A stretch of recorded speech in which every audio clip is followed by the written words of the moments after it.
Hey heroes, and welcome to another English episode of History of the Marvel Universe. This channel is sponsored in part by Patreon supporters. If you would like to contribute and vote in monthly polls that help decide what topics get covered on the channel, then you can sign up for an amount of your choosing over at patreon.com/MaryMarvelite. The link is in the description below, along with other places you can find me. Previously on the channel, we talked about how an Englishman named Brian Braddock was chosen by the Omniversal Guardians, Merlin and Roma, to become the heroic Captain Britain. We also discussed how Merlin and Roma had empowered similar champions across the Omniverse, forming a multiversal core of hero, with each one based in their own reality's equivalent of the British Isles. When last we left off, Captain Britain had aided his ally, the Black Knight, in a quest to awaken the legendary King Arthur and reunite him with his enchanted blade, Excalibur. Knowing that Brian's destiny was elsewhere, Arthur sent Captain Britain and his traveling companion, an elf named Jackdaw,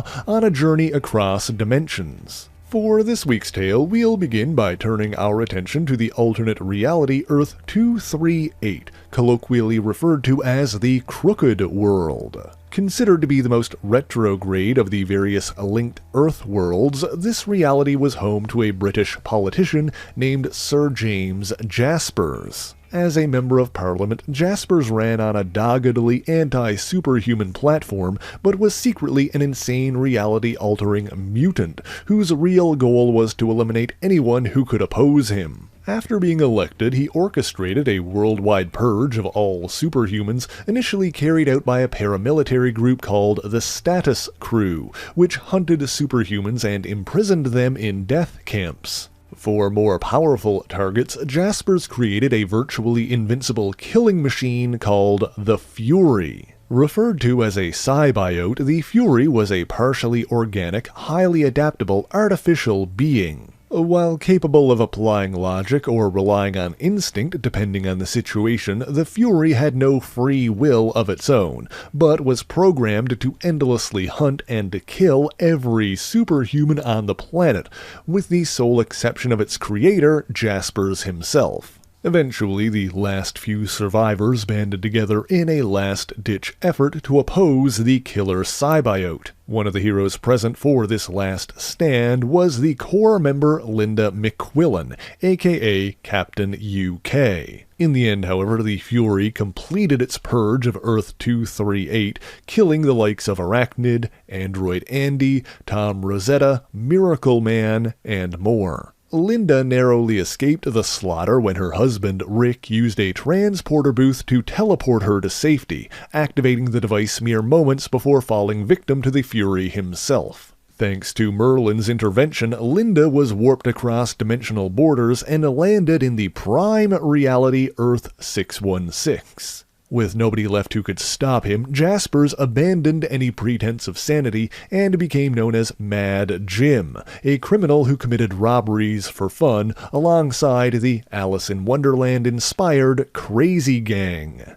Turning our attention back to Captain Britain, after being dismissed from Otherworld by King Arthur, Brian and Jackdaw found themselves transported to Crooked World, where they encountered Jaspers and his gang. During this trip, Merlin merged Brian's weapon, the Star Scepter, with his costume, altering its appearance and allowing the suit itself to store and enhance the interdimensional energies that fueled Brian's powers. Initially thinking that he was back on his own Earth, Brian foiled a robbery being committed by the Crazy Gang, little suspecting Mad Jim's role in the state of the world. Of course, he soon discovered that something was amiss when he found the UK under the control of the fascist far-right British National Party. Meanwhile, Brian wasn't the only one sent to Earth 238, as another multiversal organization founded by Merlin, the Dimensional Development Court, also dispatched agents to the Crooked World, including their leader, the Omniversal Magistrix Opal Luna Saturnyne. Setting up a covert base beneath London, Saturnyne and the DDC spent months developing a life-enhancing fluid that was meant to evolve the denizens of Earth 238 to a level that met their standards, an operation dubbed the Push. During testing, a fluid leak inadvertently gave rise to a bizarre new menace, the junk heap that walked like a man, which was confronted by both Captain Britain and the Status crew before it was ultimately defeated by Brian. Investigating further, Brian and Jackdaw traced the source of the fluid back to Saturnyne's base and clashed with her enforcers, the Avant-Gardes, who briefly devolved Brian into a simian creature and captured his elf companion. Brian was soon restored by the life-enhancing fluid and confronted Saturnyne, but the two subsequently joined forces when both were attacked by the Status crew, and after they saved each other's lives in the ensuing battle, Brian agreed to aid her mission. However, just as it seemed that they would succeed, Mad Jim Jaspers unleashed his powers and engulfed the entire universe in a twisted reality warp. Making matters worse, the Status crew reactivated the dormant Fury and sent it against Brian and his allies. Deciding to cut her losses, Saturnyne fled with the Avant-Garde, returning to the DDC's headquarters on Earth 522, leaving the others behind. As a result, Jackdaw was slain by the killer Cybiote, and while Mad Jim Jaspers arrived to gloat and explain his hand and everything that had happened there, Brian was also killed by the Fury soon afterwards. Unable to prevent this due to Jasper's reality storm, Merlin and Roma subsequently retrieved Brian's remains and embarked on the arduous task of resurrecting him, which, given the extent of the damage, was difficult and risky even for ones as powerful as they. In the end, this gambit paid off as Captain Britain was restored and sent back to his home reality of Earth 616. He returned to his childhood home, Braddock Manor, expecting it to still be in ruins after previously being bombed, but was surprised to find the building still standing. He soon learned that this was because the rogue artificial intelligence, Mastermind, had used holographic illusions to fake the manor's destruction, which is something we touched on last time. In the months since then, Mastermind had absorbed minerals from nearby caves to expand its circuitry and mentally manipulated the housekeeper, Emma Collins, into continuing the mansion's upkeep.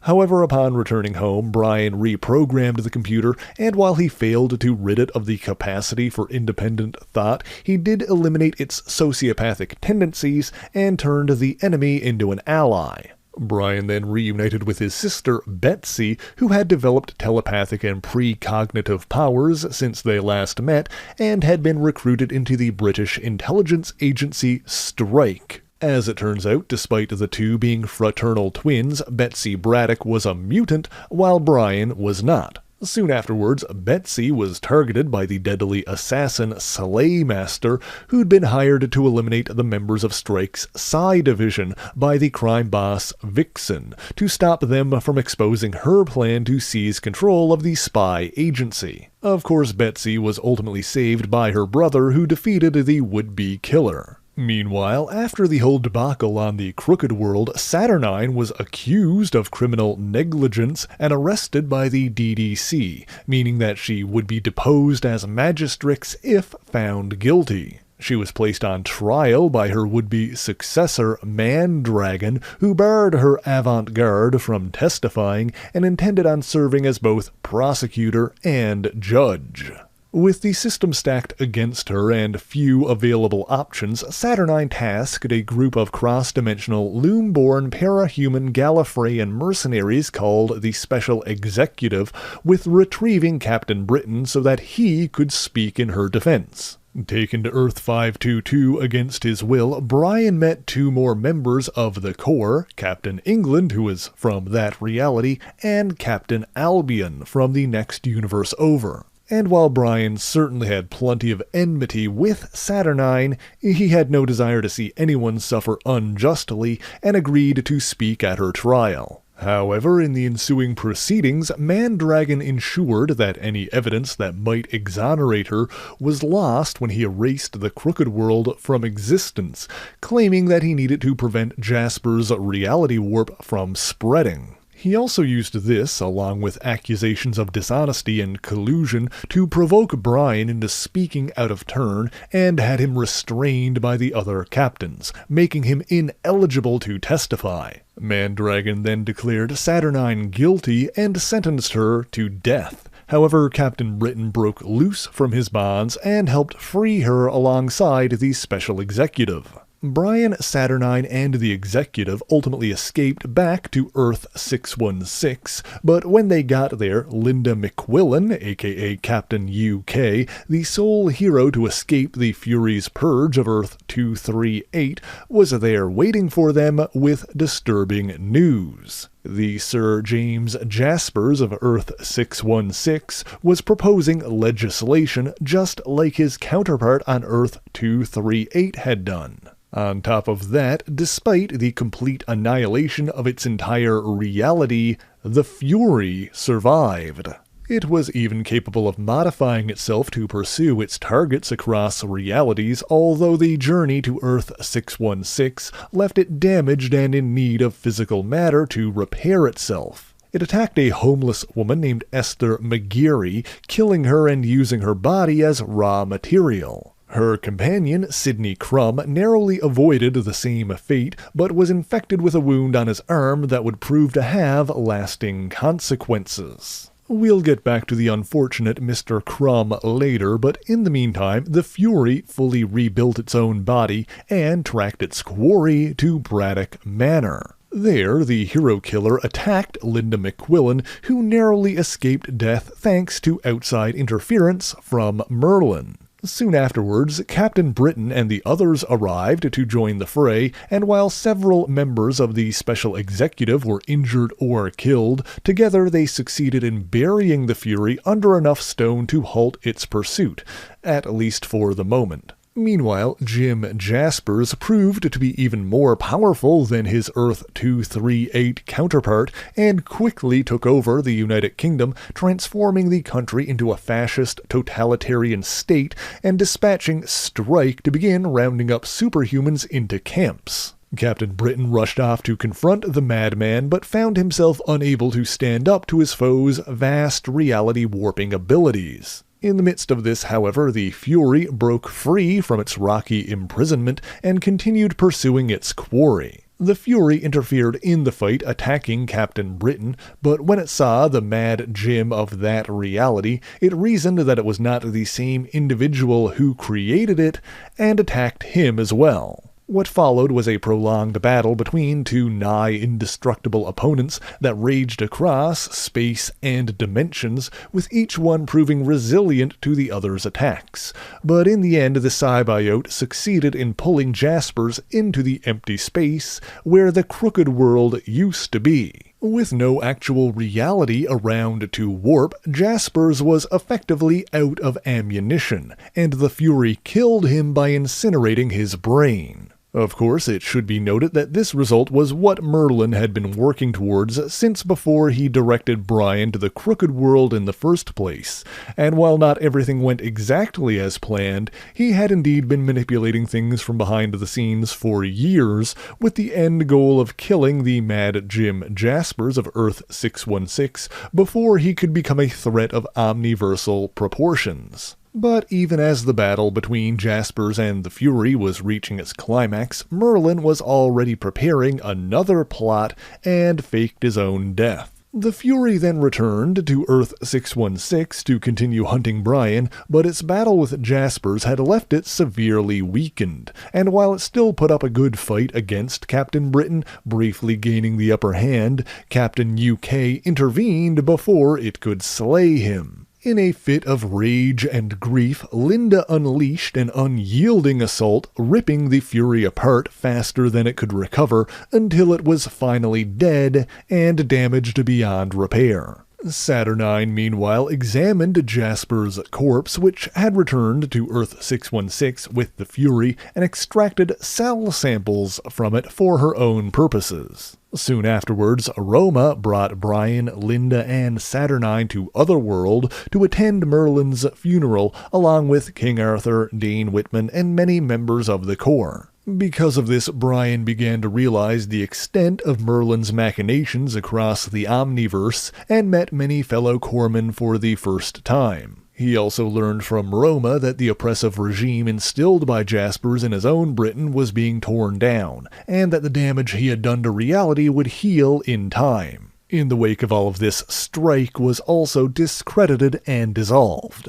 Meanwhile, Roma sent Saturnyne back to the hub on Earth 522, where the wily woman blackmailed Mandragon into pardoning and reinstating her as Magistrix, or else she would unleash a clone of Jaspers into his own home reality. Mandragon begrudgingly agreed and was forced to, quite literally, lick Saturnyne's boot, although neither individual realized that Roma had already rendered her threat an empty one by killing the cell samples, preventing another Jaspers from arising. Of course, there were others on Earth 616 who were affected by Mad Jim's schemes and machinations, so now let's look at another character, Meggan Puceanu. Descended from travelers allegedly originating from Russia, Meggan's parents were Romani Chal living in the United Kingdom. Meggan herself was born in London, England during a blizzard and instinctively grew fur over her entire body to keep herself warm.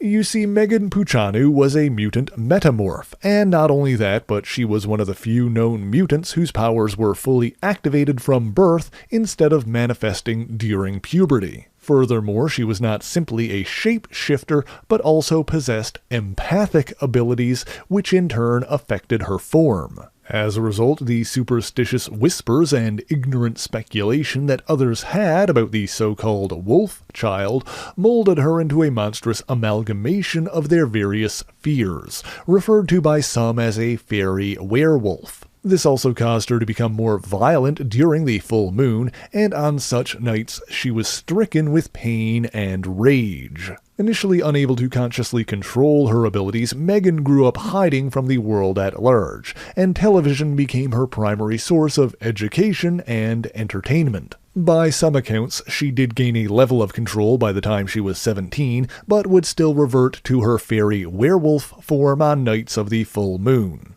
In any event, when Mad Jim Jaspers instigated his takeover of the UK, Meggan was rounded up with the rest of the country's superhumans. Separated from her family and placed in a concentration camp, Meggan and her cellmate, a woman with low-level psychic abilities named Sue Parsons, held on to the hope that Captain Britain would save them.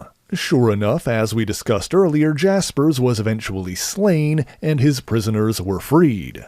However, as Mad Jim's reality warps reversed in the wake of his death, the memories of what he had done also faded, and Meggan was unable to learn what happened to her parents. Between the confusion resulting from this and the light of the full moon affecting her once again, Meggan became trapped in her fairy werewolf form and forgot that she had ever been anything else. While hiding in London, she befriended teenage siblings Mickey and Josie Scott, who brought her things she needed and kept her calm on nights with a full moon. But then, one such night, she caught the scent of Sidney Crumb, the homeless man who was wounded by the Fury when it first arrived on Earth 616. Now, Crumb didn't realize it yet, but the injury on his arm had left him with a mutagenic infection, and the smell of this contagion, combined with the light of the full moon, drove Meggan to attack. Luckily for Crumb, Captain Britain was near enough to intervene and save his life, possibly because Roma was manipulating things from behind the scenes to ensure that Brian and Meggan met. Suffice it to say, much like her father, Roma had schemes in the making that would take years to fully pan out, and so many of the contrivances or coincidences surrounding Brian and his allies could be explained on some level by her and Merlin's interference. In any event, Brian pursued the monstrous Meggan back to her hideout, and in the ensuing battle, the two superhuman opponents crashed into a nearby scaffolding, which collapsed onto her ally, Mickey Scott, inadvertently killing him. Feeling guilty and wanting to take responsibility, Captain Britain personally explained what happened to the Scott family, which consisted of Mickey and Josie's mother, Joan, and paternal grandfather, Bob. Sadly, Joan was not terribly surprised by her son's fate, as he had evidently fallen in with a bad crowd after his father left them. Having come to her senses, a similarly guilt-stricken Meggan also revealed herself to apologize, and Joan Scott forgave them both. In the wake of this, Brian offered to help Meggan find her family, and she returned with him to Braddock Manor. There, she met Betsy Braddock, as well as another former member of Strike's Psi Division who was staying there, Allison Double. Allison sensed great light and potential from within Meggan and explained that she didn't need to look like she did, but Meggan wasn't ready to understand what she meant. In the midst of all this, Police Inspector Di Thomas, who we discussed briefly in the previous video, discovered that Brian Braddock was Captain Britain, and presented his findings to the UK authorities. Meanwhile, the Earth-616 version of the Crazy Gang, which Mad Jim Jaspers assembled before his death, remained active in the wake of his reality warp's receding. This group subsequently joined forces with the vengeful assassin Slaymaster, and together they actually succeeded in capturing Captain Britain, turning him over to their employer, Vixen. However, Slaymaster coveted Brian's costume and took it for himself, even after Vixen refused to let him have it. What he didn't realize was that the helmet was keyed to Brian's specific brain patterns, allowing him to control it even while someone else was wearing it. And so Brian escaped from that situation, but as he did, he encountered Sydney Crumb, who by this point had been mutated into a shambling, monstrous form by the symbiotic infection he received from the Fury. Arriving in the middle of a standoff between Crumb and the authorities, Brian attempted to subdue the creature, not realizing that it had ever been human, as Crumb had become so badly mutated that he no longer had a functioning mouth. However, Brian realized too late what he thought was an aggressive monster was actually in pain and begging for help that it would sadly never receive. Before he could even begin to process that, Brian was attacked by an interdimensional mercenary group, Gatecrashers Technet, one of which, Fascination, was a Loom-born Gallifreyan he had previously encountered as a member of the Special Executive. Although technically she hadn't encountered him yet because, like most things connected to Gallifrey, time travel was involved. Technet had been hired by Saturnyne, but not the same Saturnyne that we've already talked about. The omniversal Magistrix, Opal Luna Saturnyne, was originally born on Earth 9 before joining the Dimensional Development Court and moving to Earth 522. This other dimensional variant, the similarly pronounced Opal Lune Saturnyne, was born and raised on Earth 794, where she staged a coup and ultimately became the Mastrix of the fascistic Empire of True Britain. She took her reality's Captain Britain, Byron Braddock, as a consort, but he later sought to escape her by fleeing to Earth 616. And so when Technet attacked Brian, they were actually looking for his near-identical counterpart, Byron. Naturally, this led to a confrontation between Captain Britain and Captain Britain, but Byron ultimately succeeded in defeating and swapping costumes with his Earth 616 counterpart, tricking Technet into bringing the wrong one back to Earth 794. Freed from his overbearing lover, Byron soon proved himself no less sadistic by attempting to force himself on his interdimensional sister. Fortunately, Betsy was able to defend herself with her burgeoning psionic abilities and killed her brother's twisted doppelganger. Brian, meanwhile, succeeded in convincing Technet of their mistake and escaped back to Earth 616. After that, Brian and Betsy finally learned of their father's otherworldly origins from Mastermind, which is a topic we already discussed in the previous video. Meanwhile, as the memories of Mad Jim Jaspers' reality warping exploits vanished from the minds of the general public, Brian, Betsy, Linda, Meggan, and others closely affected by it remembered what happened, and there were other lingering after effects as well. Notably, hundreds of children across the country were mutated into peculiar forms, and more were discovered months after Jaspers' death. Seeking a home for these abandoned children, referred to as warpies, a government agency called the Resources Control Executive, or RCX, brought them to Braddock Manor, and while Brian attempted to turn them away, Betsy overruled his decision and agreed to take the refugee children in. In the midst of the argument surrounding this, a curious Meggan noticed a van filled with warpies and, reminded of her own incarceration, instinctively opened it and released them.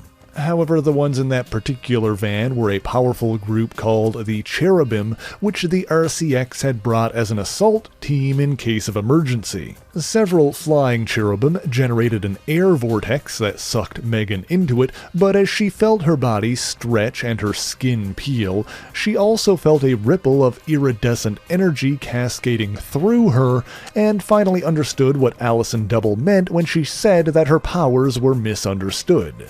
Finally realizing that she could be whatever she wanted, Meggan shapeshifted again.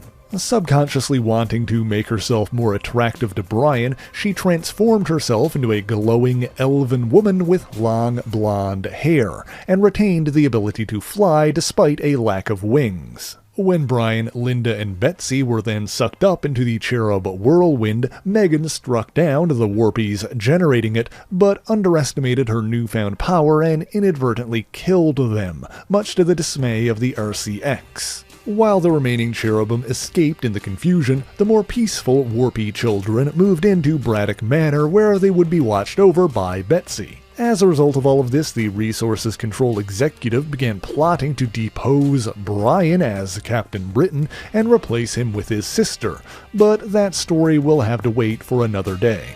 Which also means that if you want to hear it, you need to let me know in the comments that you got all the way to the end of this video. And if you did, thank you so much for watching. If you enjoyed it, be sure to leave a like, subscribe to the channel, and share it on your favorite social media. As always, the issues referenced in this video are listed in the description below if you would like to read them for yourself, as well as links to other places you can find me. Let me give a special shout out to all of my Patreon and Ko-fi supporters, Twitch subscribers, and YouTube members who help make the channel possible. By signing up for any ongoing amount on any of these platforms, you'll get your name in these special thanks here, but Patreon is the one that helps determine what topics get covered on the channel via monthly polls. That being said, if there is anything in particular that you want me to talk about, be sure to let me know in the comments. But that is indeed all I have for you this week, and so until next time, true believers, Excelsior!